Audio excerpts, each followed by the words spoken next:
Have you ever wanted to profit from podcasting? Have you wanted to start your own show and get your message out there, inspire millions of people, make the world a better place? I know I have, and that's why I started the Expert Authority Effect interviews. And at the time, it was just, I knew I had so much to give, and I wanted to make a bigger dent in the world. And my mission for the show is to exponentially elevate the identity of humanity.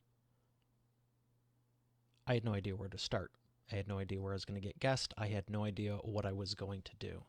And this is a very exciting episode for me because I have Tom Schwab here, CEO of Interview Valet. And I remembered knowing about his company and hearing about it and all good things. And now I can personally attest that I have had his guest on the show. And now I have him on the show, and he's going to be going over and in detail how to profit from podcasting and why, if you don't have your own show, you should be interviewed on shows. And if you have your own show, we both know that there's some booking involved and a few, maybe just a few, behind the scenes things. I'm beyond excited to have him up right after we thank our sponsor.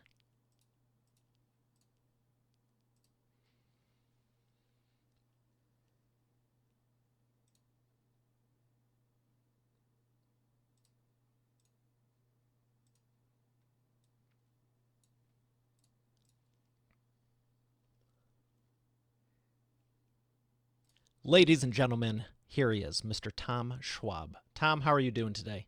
Mario, I am thrilled to be here, talking from one side of Michigan to the other and seen by the entire world.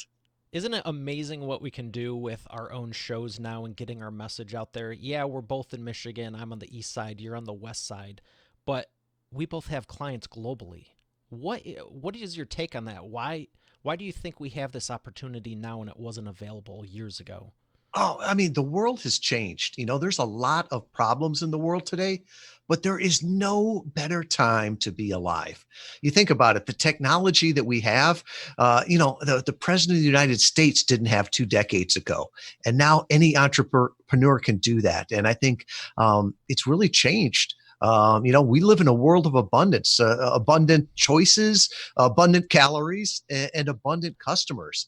It used to be that if you didn't live within 10 miles of, someone, they weren't your customers. And now it's opened up to the entire world. And it's an amazing time for both the consumer and the provider. And excited to talk about how you can use podcasting and specifically podcast interviews to really leverage that. One of the things I heard about was guest podcasting.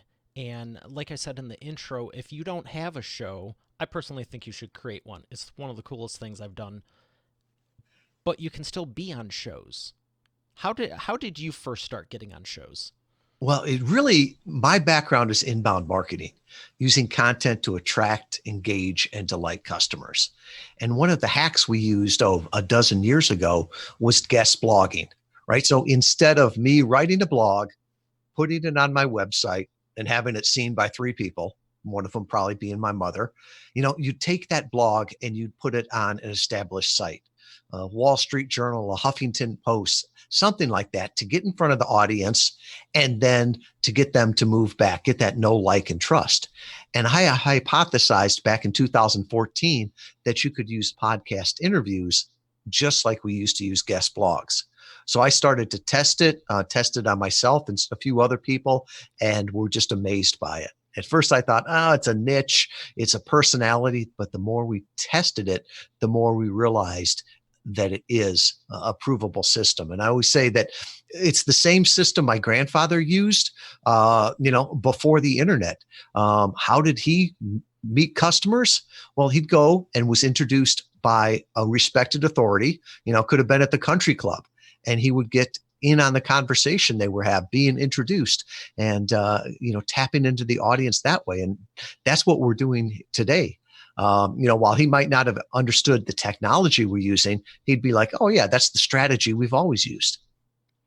How many people would you say are doing interview style shows now, where they need guest versus topic based, or they already have a co-host and it's just them talking like a variety hour?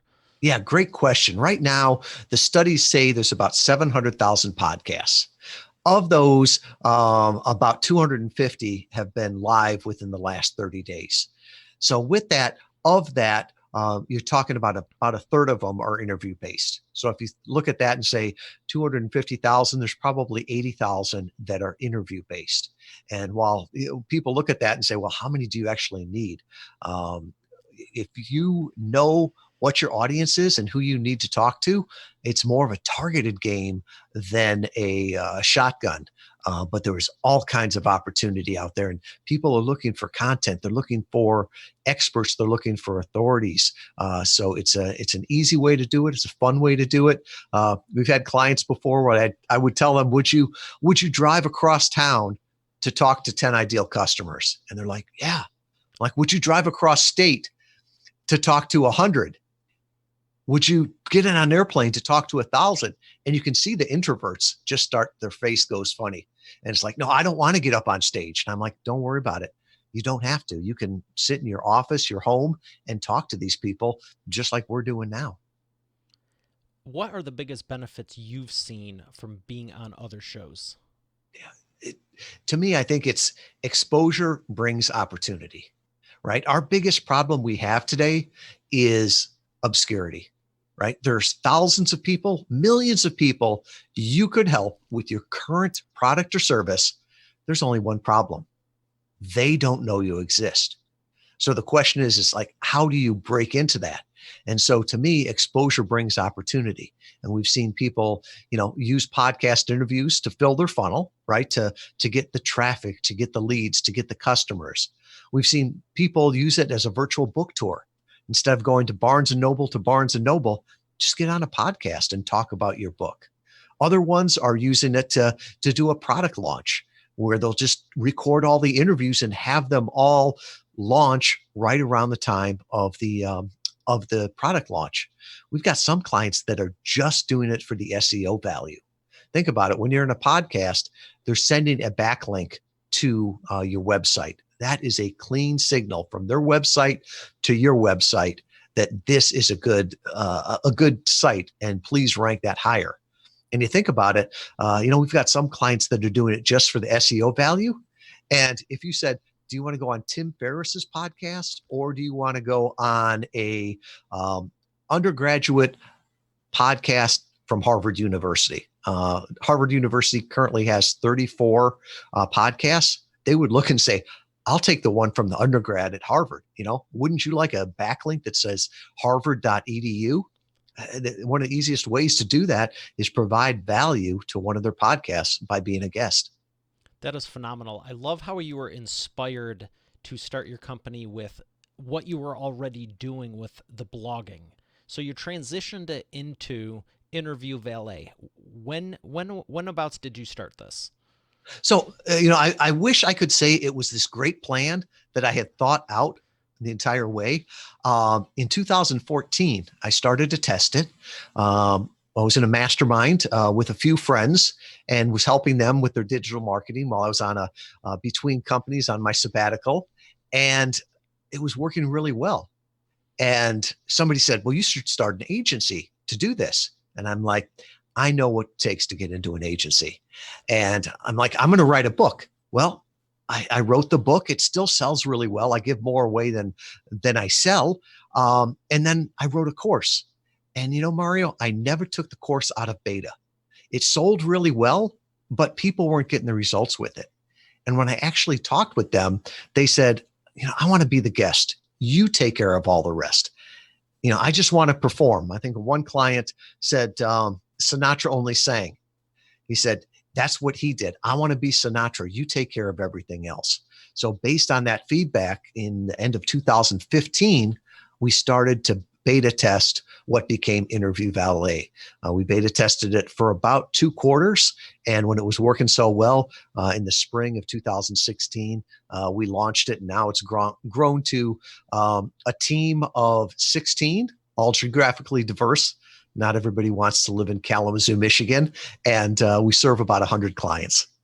That is fantastic. And I remember when you were telling me about some of this, it's just phenomenal to see. And we both know that podcasting is just getting started. I heard some recent stats recently that it's still in its I heard some stats recently that it's still in its infancy. Where do you see it going over the next 5 to 10, 15 years? Well, last year at Harvard, they did their first ever podcast conference, which is amazing because you think about it. A few years ago, if you said podcast, most people wouldn't know what you were talking about. And the thing that came to mind for most people was Wayne's World, right? A podcast was a couple guys in their mom's basement. And now it's gone to Harvard University. And they did a keynote there that I thought was so telling. And they called this the golden age of podcasting. And they did corollaries to what the golden age of radio looked like, what the golden age of television looked like.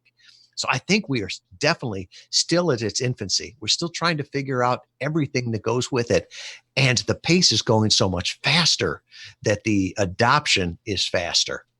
I think what's going to be funny in 5 years from now when we look back on this is that we'll go, why were we calling it a podcast still? Right? Because we've got video on now. Is this a podcast or is it a video? Well, if you're watching it on video, it's a vlog, it's a show, it's TV. It's if you're listening to it on your radio, is it radio? If you're listening to it on your smartphone, is it a podcast? My two youngest daughters, about a year ago, I asked them, "What's the pod stand for in podcast?" They looked at me and rolled their eyes and said, "I don't know, Dad. What's the pod stand for in podcast?" And the thing is, Mario, they're 21 and 23. They don't remember the iPod. They never grew up with that. So the idea of calling it a podcast, I don't know. It's on-demand content. And what I love about it is that we can create in the way that's easiest for us and then repurpose in the way that's easiest for our customer. So if you like audio, listen to us as just a pure podcast. If you like video, then watch the video. If somebody asked me one time, when do you think podcasts will get to be 100%? I'm like, radio and television never got to be 100%. In the US, 10% of the population is hearing impaired. They will not listen to podcasts. But if you transcribe this, which Google is starting to transcribe all of the audio out there, well, they can still read that audio. They can. So to me, the idea of podcast, I think it's going to morph, and we're just going to, within 5 years, just call it content. What's the new name going to be? If I knew what it was, I'd be buying that website and trademarking the name. You brought up a good point because ever since I started, I've always filmed every episode, and there was a few that when I was getting started due to technical issues weren't able to be live, but now everything is live. So, like I loved it when you said it. Is it a podcast? And I even put a post out one day as like, I don't know if you're listening on audio or watching the video, but just enjoy the show. And to think about, it's one of the few mediums that jumps time too, right? The studies show that 70% of podcast listeners listen sped up. So with that, I always joke that I listen at 1.5 times speed as I run at half X speed. What other medium? I mean, video is starting to do that now where you can change the speed on it, but it's a very rare medium that I can listen to it at the speed I want, when I want. I have to say, I listen to the podcast. So when I talk to you live, when we meet up at Podcast Movement or even now, it sounds so different because I'm used to listen to you at like 2x speed. Well, I'm not going to say who, but there's some people, I've done the same thing with listening at different speeds, and sometimes you want to go slower because they're talking so fast, but some people, they should just record everything at 1.5 times speed because they could use a little energy boost. So we're not going to say anything about that, but it's so amazing what you're saying because we really can consume the information. We can apply it to our businesses. And so many people, I think, don't realize what's really at our fingertips. So speaking to your ideal clients, Who are you finding is being attracted to interview Valet, and why do you think that is? With podcasts and expanding, we get a lot of people that come to us, and we work with authors, coaches, speakers, and brands. Before we bring any of them on, we want to make sure that they get great results, right? And one of the things that we have seen is that the results from this come from three things, and they all multiply on each other. It's message, market, and machine. If one of those is weak, the entire result will be weak. And we do an audit with everybody to tell them what we expect the results to be. And so the message is, do you have stories to tell and not just a product to sell? Are you interested in being interesting? Podcasts are an awful place to sell, but they are a great place to tell a story, a great place to get that know, like, and trust. So that's the first thing we look at. The next one is the message. You know, I'm sorry. So that's the message. The next one is the market. The market is, do you know who you want to talk to? And do you have something that can help them? The final one is the machine. The machine is, when I hear you on a podcast, I am going to go to your website and I am going to check you out on social media. I don't care how great the interview was. If your website looks like it was built in Y2K, it's going to kill the transactions, right? If your social media looks like you're in the witness protection plan, it's not going to work out. And I always say, as we're talking to people, those are the things we're listening for. And I'll tell you, the people that get the best results, Mario, from both podcast interviews and I think podcast hosts are those people that are focused on relationship selling, people that are focused on the lifetime value of a customer. I think today it's never been easier to sell something online. All you have to be is a penny cheaper on Amazon and you'll sell it. The problem is that the next day somebody else is going to be a penny cheaper. So don't kid yourself that you're building a business. That's chasing a transaction. And I think it's never been harder to build a business online because there is so much noise. And for that, people have to know, like, and trust you.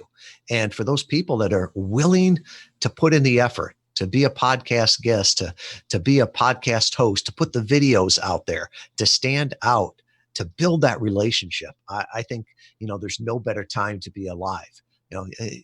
10, 20 years ago, you could have done what you're doing now right around Eastern Michigan. Now you can do it around the world. That's huge. How many people do you think see their business as globally nowadays when the opportunity is there? I wish it was 100%. Because that's I honestly believe it's 100%. But I fear that a lot of people don't. Even if you've got a local regional business, like today, I was talking with a consultant that does business consulting, and he focuses in southeastern England. And as we were talking with him about podcasts, I'm like, well, why couldn't you come to the States and do that? Well, I guess I could if I could find customers there. I would love to come over there. Okay. How come you couldn't do an online program and do that? So I think we need to really change our view of what our market is, who our market is. One of the things that we have found on podcast interviews is that people with accents seem to convert better. So if you come on with an Australian accent on an American podcast, people slow down and listen to it because it's different, and vice versa. If I go on an Australian podcast, it's an accent, it's different, and people slow down to listen to that. So sometimes your best markets are overseas, especially with currency fluctuations. Right now, people in Australia would be much rather be paid in American dollars than they would in local currency. And I'm sure at some point that's going to switch, and all of a sudden Americans are going to try getting Australian dollars. Why wouldn't you? We've got the access to it. It's so easy to connect with clients anywhere. So right now, what percentage think of themselves as global? Less than 100%, and that's a shame because it should be 100.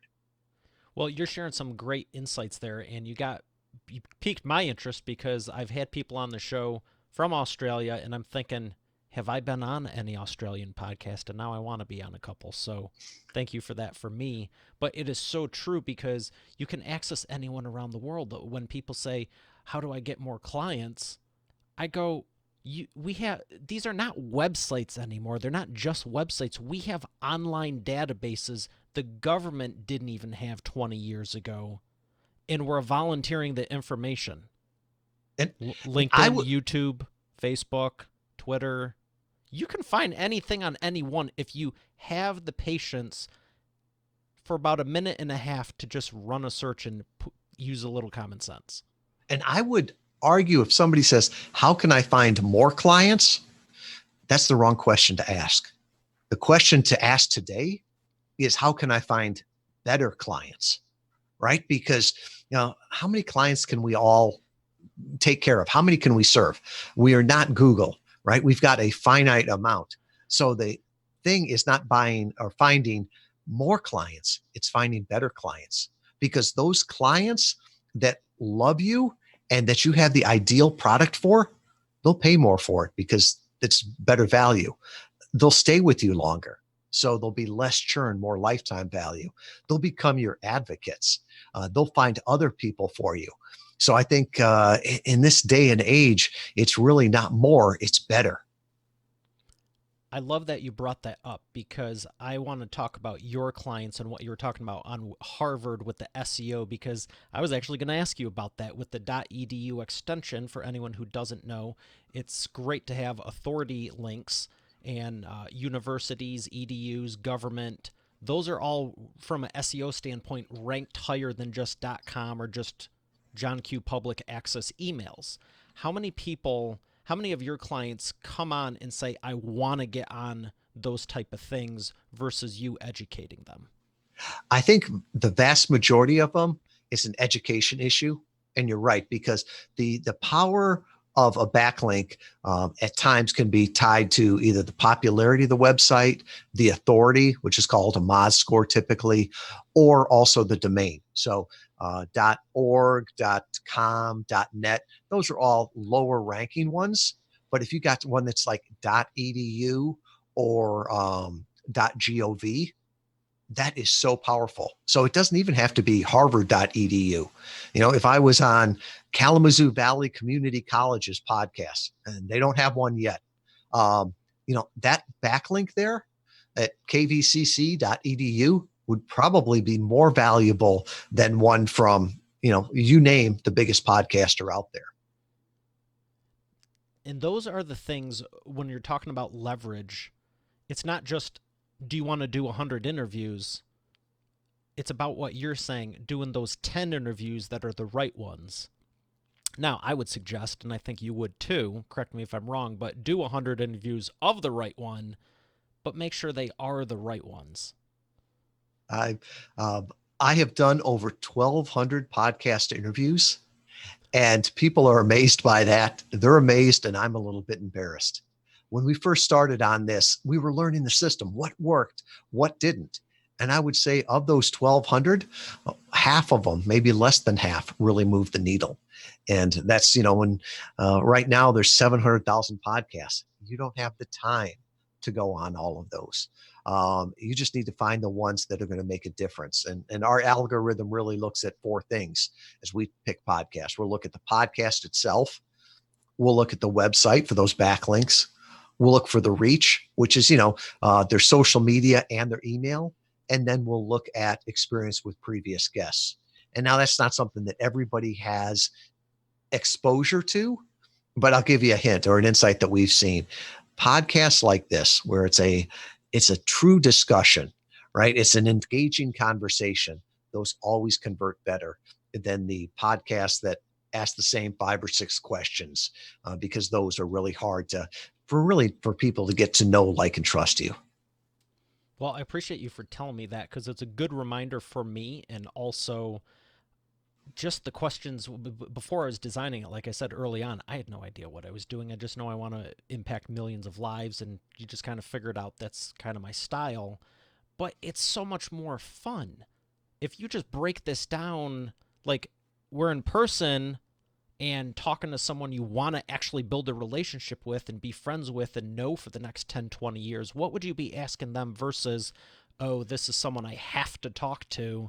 How much longer before it's over? Those are two different mindsets.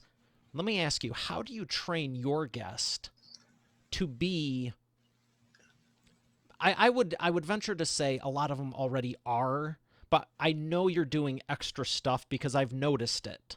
I've noticed it, and it's phenomenal. Love what you're doing. How do you train them, even if they're already good, to make them great when they come on the show? Well, all of our clients come to us already, great. They know their content, but they don't know this medium. And so the way I explain it, it's a good podcast is like going to a Denny's. And, I gave that example one time and somebody from Australia stopped me and goes, "What's a Denny's?" I'm like, "Oh, that's right. Never mind. Go to a coffee shop." Good podcast is like going to a coffee shop and there's two interesting people sitting behind you and they're having a discussion. And it would be rude to turn around and just jump into the conversation, and to be rude to turn around and start looking at them. So you just sit there and you listen, right? And so that's what a podcast should be. Some podcasts at coffee shop is at 8 a.m. Other times the podcast could be 2 a.m. after the bars close, depending what the podcast is. But it should be a lively conversation, a back and forth. Don't just stick to your talking points. The other thing is that it is a discussion. It is longer form. We've had some clients that are on national television. I can think of one who's a cybersecurity expert. And, if you turned on Fox News, probably most nights you'd see Morgan Wright, and he'd be on there for 2 or 3 minutes talking about cybersecurity. Well, when he first started to go on podcasts, we had to work with him on that because he was so used to television where he would give short answers, and it was perfect. That's really, really hard to do, and he has mastered it. But if you get on a 30 or 45-minute podcast, you can't give a 30-second answer. Right. And he loved the medium because it allowed him to go deeper and to really have a conversation with it. And he loved it too, because, most of the time it's an hour to the studio, an hour in the green room, 3 minutes on stage, on the set. And of that, you may get 2 minutes where you get to talk. The other minute is when the reporter is talking.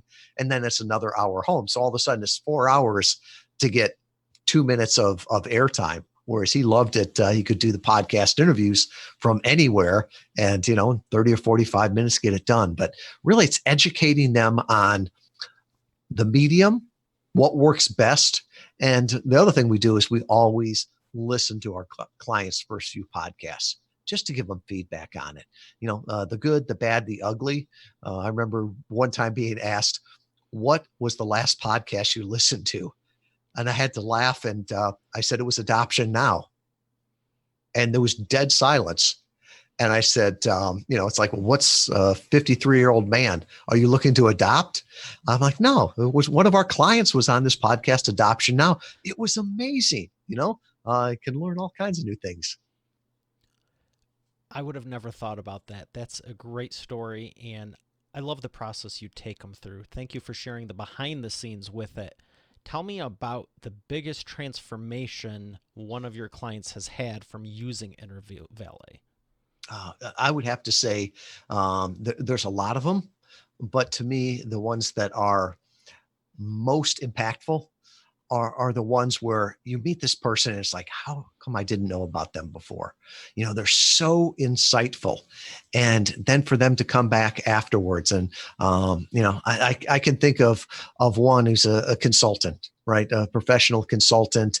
And he came back and is just telling us how it's changed his business, that he wasn't able to keep up with the demand. I can remember he was doing a couple interviews a month, and then he ramped it up. And then he called me up and he says, we got to stop this for a while. And I was like heartbroken. He's like, no, I have sold out of all of my inventory. I've got to hire some more people. So we put it on pause for a couple of months. And then he called back and he goes, we got to get going again because, I've ramped up and we're going to do this. And exposure brings opportunity. And, I don't have permission to share his story, so I'm not going to put the name with it. But, all of a sudden he started speaking on different events because people heard him speaking here. With that, his business grew, his notoriety grew on that, and he was happier. All of a sudden he went from having just local clients. And that was one of his concerns always, because in 2008, when the economy tanked, it hit his region really hard. And he wanted to diversify from there. So he's got clients now throughout the United States, and he's loving it. And I cross paths with him probably 2 or 3 times a year at different conferences. And to me, that's where I get the most enjoyment from, is seeing the impact we're having on other people's business. Our mission is to personally inspire, or to personally introduce inspiring thought leaders to millions of ideal customers they could serve for the betterment of all. And when I hear stories like that, it's like, yeah, that's what we do. It's got nothing to do about podcast or podcast interviews, but it's about personally introducing people for the betterment of all. I mentioned my book before, and it's not a tease. I'll give anybody that's listening this a copy of the book. But when I first wrote it, my mom wanted a copy. So I gave her a copy of it, and she gave it back to me, and she said, "You didn't sign it." So I signed it and I gave it to her, and she came back and she said, "Honey, I don't understand it, but I'm proud of you." And I said, "Mom, well, what we do is we introduce people that should know each other." And to me, seeing those impacts, that's the huge thing in the lives of the podcast hosts, our guests, and the people that listen. Well, I'm glad you're doing what you're doing and we met, because I know we're going to be doing this the next 10 years, helping each other out. And it just resonates with me so much. It's about making that impact. Speaking of the impact, if someone wants to get booked on interviews on guest podcasting, obviously use Interview Valet.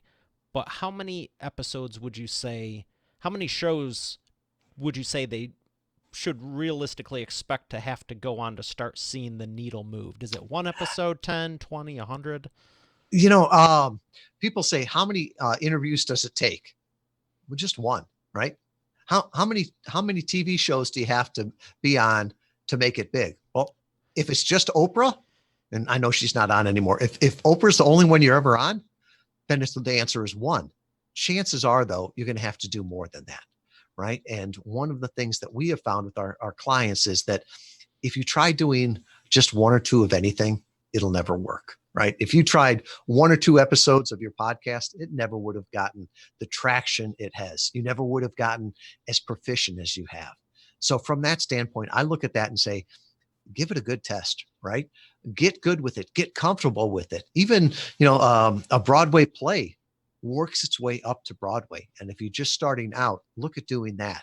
When we work with clients, our typical minimum engagement is 12 interviews, because that's what we find that it really takes for them to get comfortable with it. Sometimes it's just testing markets, right? This is a very targeted, focused industry, right? And I can think of one client we had, Craig Cody. He talked about this from the stage at Podfest last year, so I can repeat this one openly. He was on various podcasts, and he's a fractional CFO, so part-time CFO. And after, I don't know, about a dozen podcasts, we went back and looked at the data and said, you do really well on dental podcasts. And he's like, I love dentists.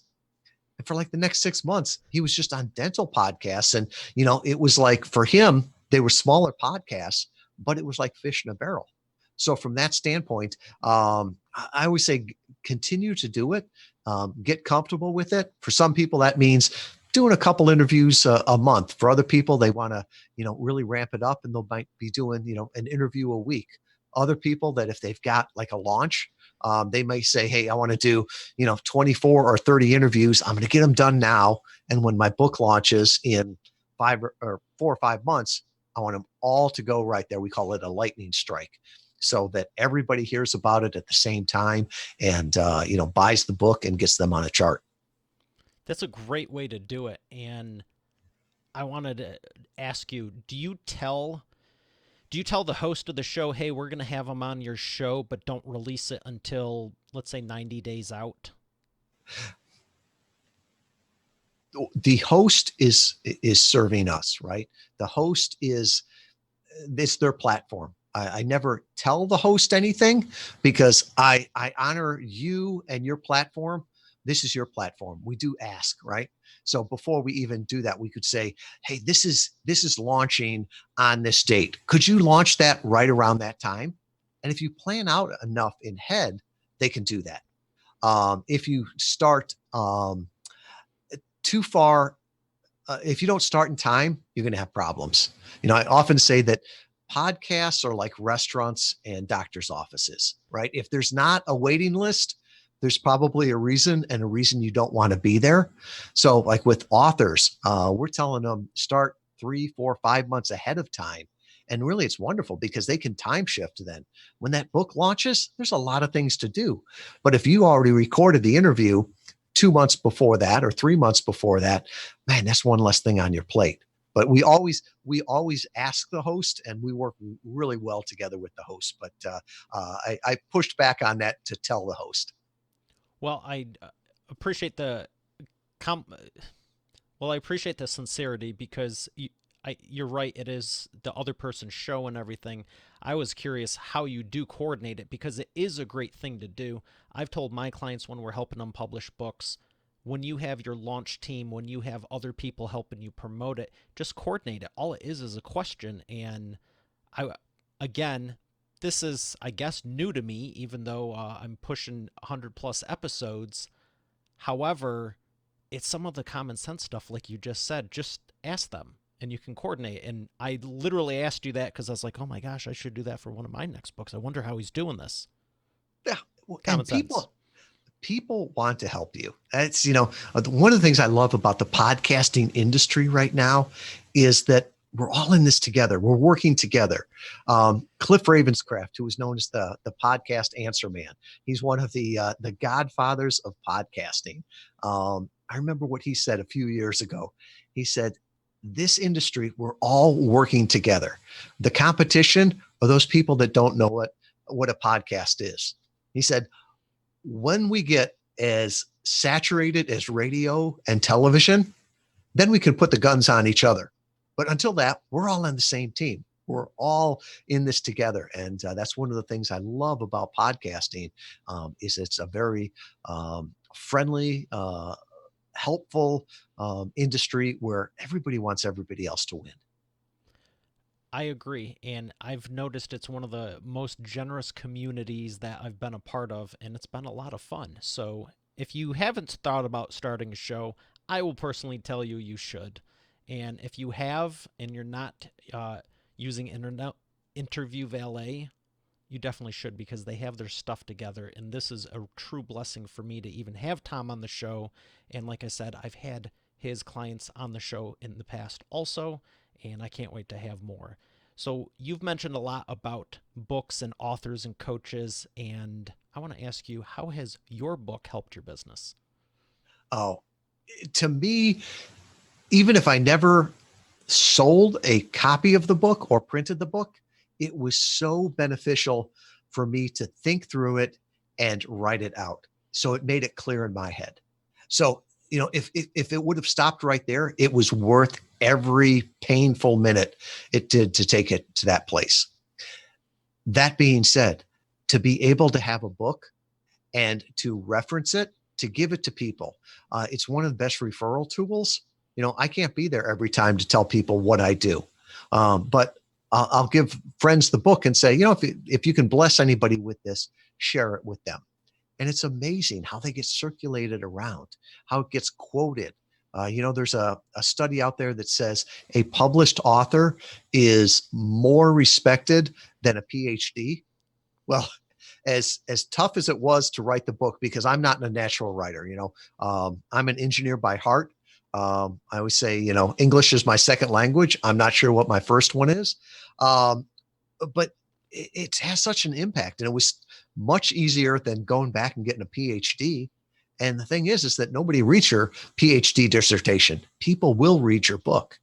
I was just speaking at an authors convention down in Nashville, and it was wonderful in order to speak about doing a virtual book tour and then be able to give them my book. At the end of the day, I'm not really as excited or as concerned about how many books I sell. It's about how many books I get out there, how many ideas I spread. And some people told me when I first put the book out that I was an idiot. Now, I don't disagree with them, right? But they're like, why would you take your entire system that you use and put it in a book and give it to somebody? And I'm like, well, you look at the best chefs out there. They've got cookbooks, right? They've got videos that show you exactly how to do it. But at the end of the day, I don't want to be a chef. You know, I'll go to that chef because I know who they are. It looks good in the book, and I understand the work that goes into that. And I think that's been a blessing for us, that where a lot of people come and will read the book and they'll understand, wow, there's a lot of parts to this. And some people will come back and say, do I have to do all those parts? And I'm like, you're a grown person, right? You're a grown man, you're a grown woman. You don't have to do anything. But I tell you what, it's a recipe. And I know if you follow the recipe that you'll get the results. You know, it's like baking a cake. If you leave out the baking soda or baking powder, whatever it is, it's not going to turn out right. So a lot of times people will read that book, they'll appreciate what we do and all that goes into it. And then they'll come back and say, you know, I want to be the guest. You take care of all the rest. So the book has been huge. And we're just coming out with the second version of that because I wanted to keep it fresh. I wanted to keep it updated. And more than anything, I wanted to add not my story, but customer stories to it, so that every time we talk about a principle, we can talk about somebody that used that principle and the impact it had on them. Well, when's that coming out? Because I want to check that one out. It will. Well, we're talking right now in 2019. It will be out by 2020. We're shooting for a December release on that. That is fantastic. I've gone through your materials, and if you got something new coming out, I definitely want to get a copy of that. Speaking of different materials, we've talked a lot about the podcast and publishing, but why are you not afraid of video? Why not just hide behind the camera? We don't need to be on camera. We can just be talking to this little doodad right here and just keep it simple and no big deal. Why do you choose to do video with almost everything I've seen of yours? You said, why aren't I afraid of it? I was afraid of it at the beginning. And I also didn't like my voice on podcast interviews at the beginning. And somebody pointed out, you know, you just need to get over yourself, right? No one likes the sound of their own voice. It sounds different when you first hear it. It's just the way we're built, but you get used to it after a while. With video too, I just look at it, and it's a great way to share emotion. It's a great way to capture something with someone, and to share it with them. And for me, you know, I've written a lot of blogs in my life, Mario. Each one of them was like a homework assignment. For me, it's really easy to jump on a quick video and to capture an idea or a thought, to get on a podcast interview here and have a discussion and talk about things there. So to me, you know, it's rich, it's easy. It's, you know, today it's so easy to do all these things that we really don't have any excuse anymore. You can do a lot of technical things with it. I'm always amazed when I see what you're doing. You inspire me. But even for the people that don't want to do that, you know, if you've got a internet connection and a microphone, you can do a podcast. You know, if you've got a built-in camera, you can do a webcam with it. You know, the camera we've got on smartphones today is just amazing. That was like a, you know, $1,000 camera just 10 years ago. So to me, it's just so much easier to do it, and it's so much more impactful. And I think also we're seeing how people are creating and how they're consuming.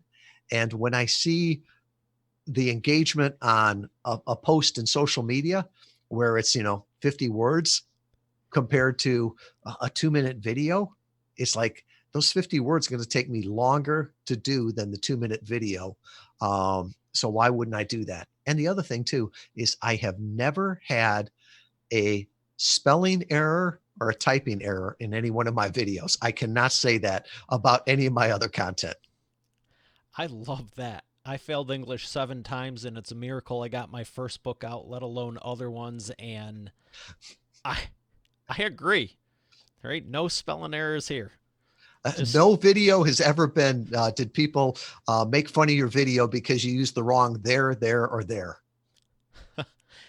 one of my favorite things to share with those type of people are it's going to be okay. There. And then have different variations of all three of them. Pick one. With all the resources and abundance we have at our fingertips, and this is kind of what I'm alluding to with the people who nitpick the different things. I mean, you admitted we can go on camera, we can go on video, we can do a book, we can do a blog, we can do all these different things. Why do you think most people don't?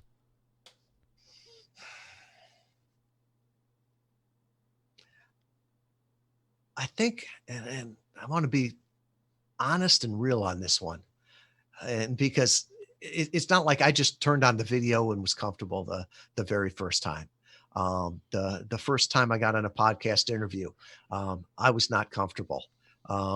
First time I got on stage, all of those first times, you almost want to get sick beforehand. You're worried, and it's going to be the worst one you ever do.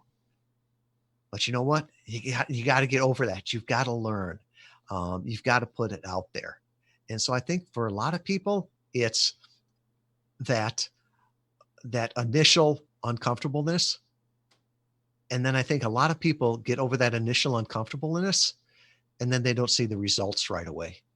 The sad fact is that most podcasts that die within the first 10 episodes. It's called pod fade, right? And we've got such a culture today that says it should be instantaneous. And that, what do you mean? I did 2 podcast interviews. How come I'm not famous? Or I've done 2 podcasts. I actually put one Facebook video up and I'm not famous yet. And I think there's something about planting, right? If you look in nature here, there's, you plant a seed at one time and you've got to, keep tilling it and taking care of it with the faith that you're doing the right things and the right things will come from it. And when that starts to come to harvest, you'll just be amazed how much fruit and how much comes out of that. So I think that's why a lot of people either don't get started or don't continue with it. And the funny part is that, a lot of times people will look and say, wow, I wish I was an overnight success like Mario, right? But there's 100 podcast interviews that went in there. It's almost like wishing that you could play football on Sunday afternoon. Well, I'd like to play for 2 hours and get paid millions of dollars. You don't appreciate all the work that went into that. And so I think with that, it's one of the reasons that, I tell people you should have a podcast, but that's a big commitment. Maybe starting with podcast interviews is the first step and then doing your own podcast. I don't think it's an either or. I really think it works out best as an and. The encouragement that I always give to people though is what could help people, right? No matter where you are in life, you have learned lessons. What's ordinary to you is amazing to other people. It's never been easier to share what you've learned. And, maybe that's to build a business. Maybe that's to become, an authority. Maybe it's just to help other people. But to me, 20 years, we all had an excuse, right? I can't help the world because I live in Kalamazoo, Michigan. I can't help the world because I'm not a good writer, or is that a well writer? I don't know. Either way. But now it's so easy. Video, audio, blogs, whatever it is, what could help other people. And that's why I always encourage people, share what you know. That is some deep wisdom. And you are so right with it because the limit nowadays, I personally believe, is us. It's not the tech. It's not can we. It's do I want to? And if so, how? I will personally say And it's on the intro whatever 000 episode. I'm basically just sitting there crying because I had no idea what I was doing, but I had the vision, and I just knew the end result I wanted to produce and help millions of people. In the you're right, straight up. There's a commitment to this. You need to know you're going to be doing it. It's not going to do one or two episodes. I was fascinating with the people fade off at. Is it really only 10 episodes? Yes, the majority of podcasts that die within the first 10 episodes. It's right around the average podcast does like seven decimal something episodes. Shoot, I cranked that out the first week. I'm glad I'm still here. I didn't think it was that low. Do you have any stats on the like 50, 100, 500,000? I've never seen it broken up in there. And even, that the people that say, wow, they've done, 100 or 200, that's great. And I mean, that's to hit 100, that is like amazing. But there's people out there, JB Glossinger from Morning Coach, great podcaster. He's right now up to about, I think it's 4,000 daily episodes. And, he's a legend in his community. And to think about, they've been listening to him every day. Some people have been listening to every day for, over 10 years. That's the kind of raving fan base that you can get from this. Say his name one more time. I want to make sure I get it right for the show notes. Sure. J.B. Glossinger from the Morning Coach. I have not heard of him, and I'm definitely going to look him up because that is, our mutual friend, John Lee Dumas. I know he's done 2,000, probably 2,500 plus by now, Mm-hmm. but you're saying 4,000 plus? 4,000 plus. Wow, that's inspiring to say the least. Well, I think this is a good part to thank our sponsor. We're going to come back with the Imperfect Action Round, and I sincerely cannot wait to hear more.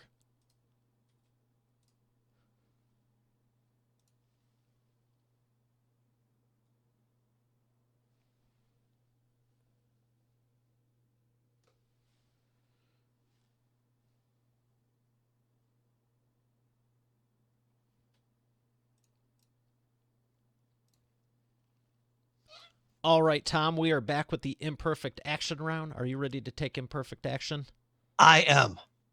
First question: what is the fastest path to the cash? Action, right?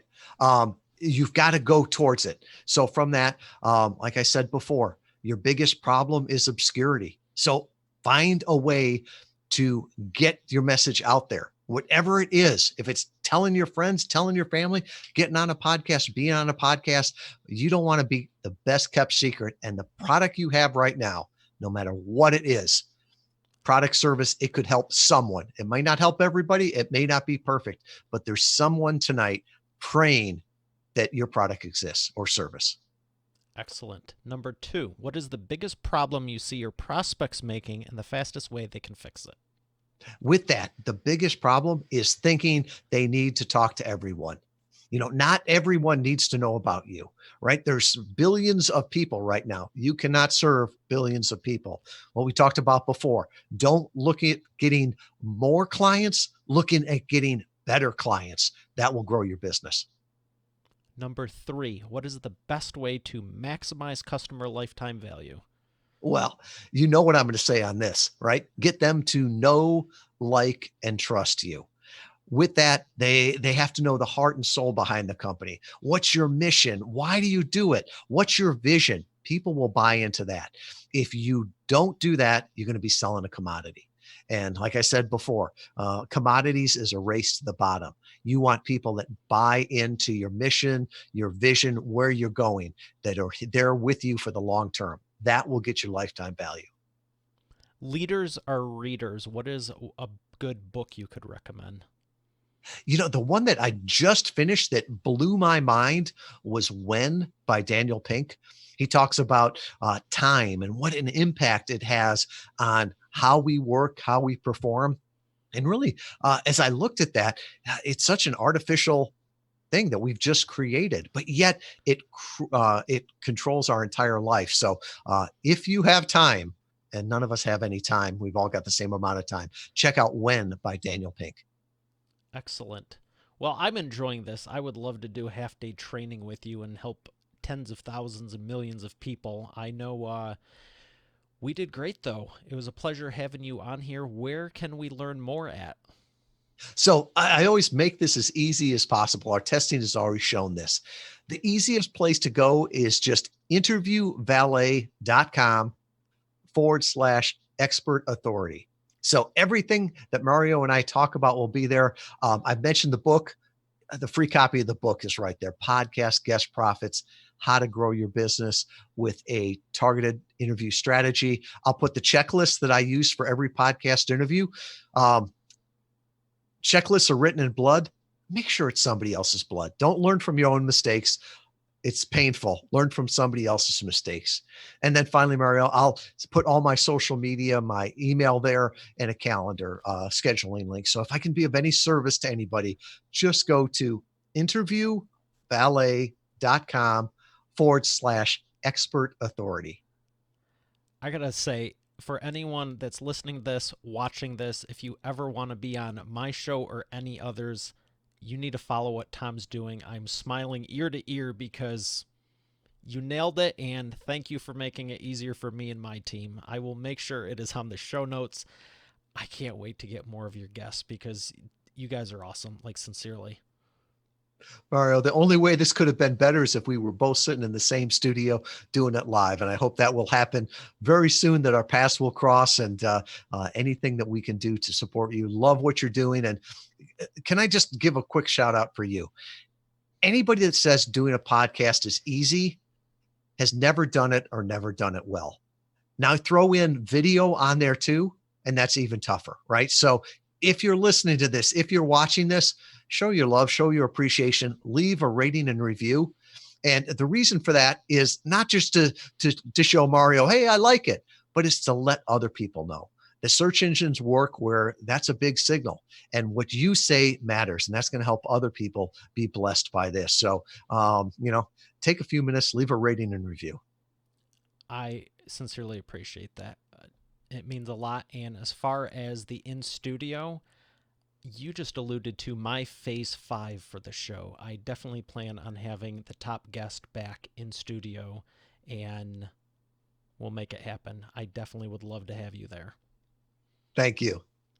All right, Expert Authority World, we have another great episode. I look forward to seeing you on tomorrow's. Have a great day, and God bless.